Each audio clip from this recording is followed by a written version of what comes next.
Bom, pessoal, vamos corrigir essa atividade aí da aula passada. Esse enunciado dizia para a gente usar tanto a lei dos senos quanto a lei dos cossenos para calcular os valores de x e de y. Para calcular o valor de x, eu vou utilizar a lei dos senos, né? Que diz que sempre o seu lado está para o seu ângulo, né? O lado A sobre o seno de A, o lado B sobre o seno de B, o lado C sobre o seno de C. Isso é independente de onde sejam os meus vértices A, B e C. E eu sei que se o meu lado A, né, tá aqui, se o meu vértice A tá aqui, na verdade, o lado A, em letra minúscula, ele é sempre oposto ao vértice. Então, se o lado B tá aqui, se o vértice B tá aqui, o lado B tá aqui. Se o vértice C for esse ponto aqui, o lado C é esse cara aqui, ok?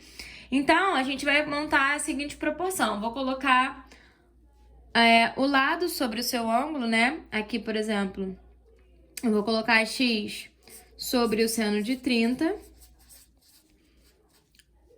Está para o 8, né? Que é o número que eu tenho aqui, sobre o seno de 90 graus. E aí, eu não sei se vocês tiveram a curiosidade de pesquisar quanto vale o seno de 90, já que a gente ainda não viu função trigonométrica, né? Esse era um valor que vocês precisariam pesquisar para resolver essa questão. O seno de 90 é igual a 1. Então, eu vou substituir aqui, ó, x sobre o seno de 30, que vale meio, é igual a 8 sobre o seno de 90, que é 1. Ok? Então, aqui,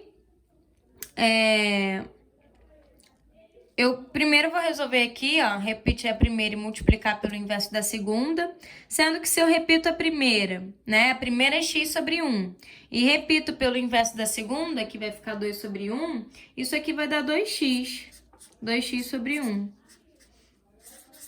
ok? E aí, eu aplicando aqui a distributiva, eu vou ter que 2x é igual a 8, x é igual a 4. Beleza? Então, eu descobri o valor de x aplicando a lei dos senos, né? Eu poderia, por exemplo, ter descoberto o valor de y aplicando a lei dos senos.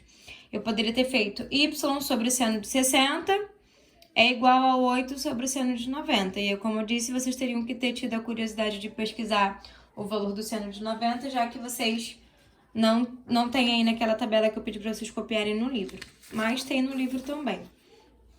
Agora, nesse mesmo triângulo, né, eu vou calcular y utilizando, eu já sei que x é 4, né, já sabemos que x é 4. Eu vou calcular y utilizando a lei dos cossenos. A lei dos cossenos é o seguinte: se eu vou calcular y, né, vai ficar o y ao quadrado é igual à soma dos dois outros catetos ao quadrado, menos 2 vezes esse vezes esse, né, os dois outros lados, vezes o cosseno do ângulo que a gente está, do lado que a gente está trabalhando, né, do lado oposto que a gente está trabalhando, cosseno de 60.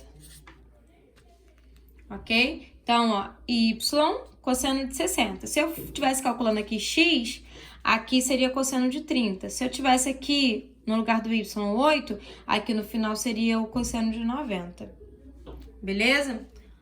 Deixa eu tirar aqui, que apareceu na tela. Não sei se travou aí pra vocês o vídeo. Mas vamos lá. Então, eu montei aqui a minha proporção, né? Y ao quadrado é igual a soma dos catetos ao quadrado, teorema de Pitágoras, menos 2 vezes os catetos, vezes o cosseno do ângulo que eu tô trabalhando, do lado que eu tô trabalhando, na verdade. Beleza? Então, vamos calcular. Y ao quadrado é igual, 8 ao quadrado é 64, 4 ao quadrado é 16, menos 2 vezes 8, 16. Vou fazer 8 vezes 4 de cabeça, que é 32. 32 vezes 2, 64. Vezes o cosseno de 60. O cosseno de 60 1, 2, 3, 3, 2, 1. É meio. Eu lembro da musiquinha, né? O seno é 1, 2, 3.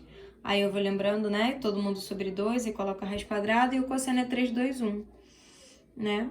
Então, é meio. Bom, e aí vai ficar y ao quadrado é igual a 64. Vamos calcular logo, né? 64 mais 16 dá 7, 80.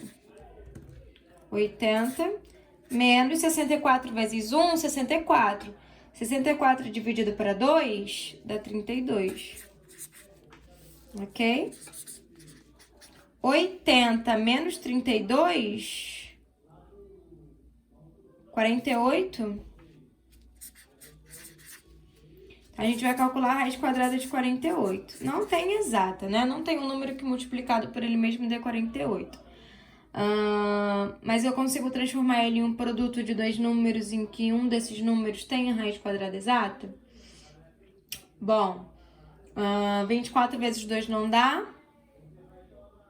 8 vezes 6 também não vou tirar. Consegui extrair raiz quadrada. 12 vezes 4, né? Vou escrever o 48 como 12 vezes 4, ou 4 vezes 12. Na verdade, o 12 eu consigo escrever também como 4 vezes 3. Então, é melhor escrever o 48 como 16 vezes 3. Que aí eu faço uma vez só. E aí, a raiz quadrada de 16, 4. A raiz quadrada de 3 eu deixo dentro da raiz. Beleza?